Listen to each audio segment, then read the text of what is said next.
Welcome back to Slothbox. I'm Lyndon Dixon, joined by Joe Hicks. Joe, how are you, mate?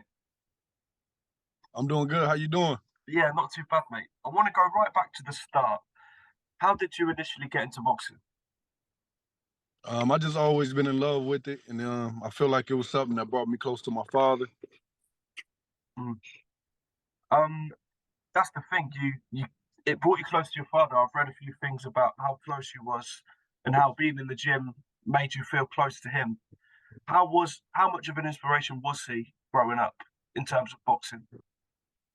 I mean, he passed away when I was younger, and just hearing everybody say that my dad used to tell him that I was going to be his champ. I mean, I just felt like it was something I had to make become true for him. And my first time getting in the gym, it just felt like he was right there with me. Well, that's the thing. You're doing pretty well so far. You're a decorated fighter in the amateurs, winning the nationals multiple times, the Golden Gloves, and now you're the US Olympic champion. But what was the highlight for you in the amateurs? Um, Honestly, I think the highlight for me would have been the 2019 year. I went, I think, 18-2 that year. I won national Golden Gloves. Mm. Then I took second at the Olympic trials, but then I was named as the as a member of the Olympic team. So that was like a highlight year. Mm. I won Eastern qualifiers for the third time that same year. Like that year, like I was untouchable that year. Mm. But before we get into your pro career, I was just wondering, where did the nickname Suge come from? That's actually my father's nickname. So I just made it live on. It means success under God, strive until great, stand up guy. That's Mm. all me. I love it, mate. But that's the thing. You're the US Olympic captain now, if I'm correct. How much of an honor is that for you to represent your country like that? It was a great honor, but I didn't actually get a chance to Mm. due to COVID. But it was great. I made some great friends. I made some great connects. Coach Billy, all of those guys, they all been great. But you turned pro last year and you made light work of it. 4 fights, 4 knockouts. Are you happy with how the first year went?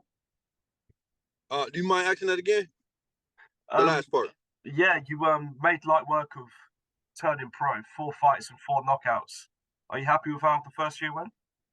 Um, Man, I had a lot of injuries.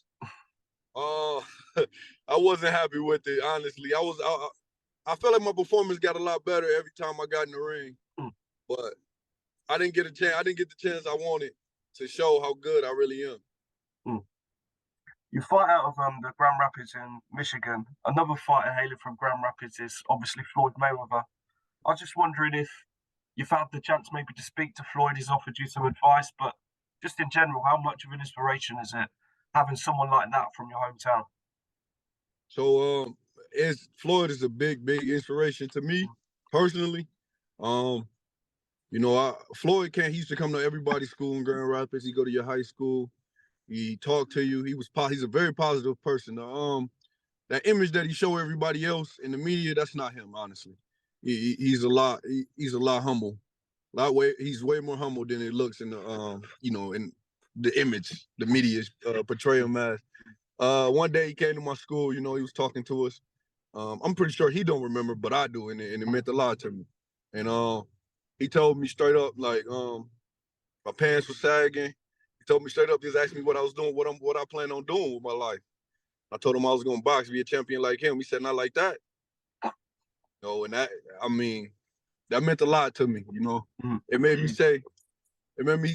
say, okay, what I'm doing is not the right way. So I'm gonna change it up. I'm gonna stay dedicated. I watch Floyd all the time. That was the first boxer that I actually fell in love with his style. So watching his style and things like that, and I was like, oh yeah, he works hard, and I want to be just like that. Well, you have stayed dedicated and you're 4-0, 4 knockouts, but your fifth fight is just in a couple of weeks now. I was just wondering how preparation's gone for that. This has been one of the best camps I've had so far in my pro career. Man, I feel I'm in great shape. I'm already on weight. This fight gonna be amazing. I get to fight somebody with an undefeated record. I get to crack an egg. So Perfect. But that's the thing. We've already mentioned you didn't waste any time last year with 4 fights. Do you plan on having the similar activity this year? yeah, I want to have as many fights as possible. If possible, I want to have about 8 fights, if possible. God willing. Mm, But I want to have as many fights as possible. perfect. But moving on for yourself, I just want to grab a prediction off you. There's a huge fight in the talks in the States. It's Tank versus Garcia. It's a big fight, and I was just wondering who you pick for that one. Uh, my heart with Tank. I want Tank to win. I don't. I mean, we know Tank can take a punch, but we seen that Garcia couldn't. He got dropped by Luke Campbell. He's not really a big puncher like that. He can box, but he's not a big puncher. But I'm just worried if Tank a little too confident and try to walk through. If he try to walk through him just like he was doing that last fight without moving his head, then I think he might get caught with something. The last question from me, mate. It's been a pleasure speaking to you, but where do you see yourself come the end of 2023? What have you done? What have you achieved? I see myself with on a show box, a fighting somebody 12-0, 13-0, and I see myself showing the world that fight is really easy for me. Like, I want to show the world this year that I'm one of those special fighters. Those people you look and you say they're special, like Keyshawn Davis, the Tiger Johnsons. I'm one of them. I'm one of those special fighters.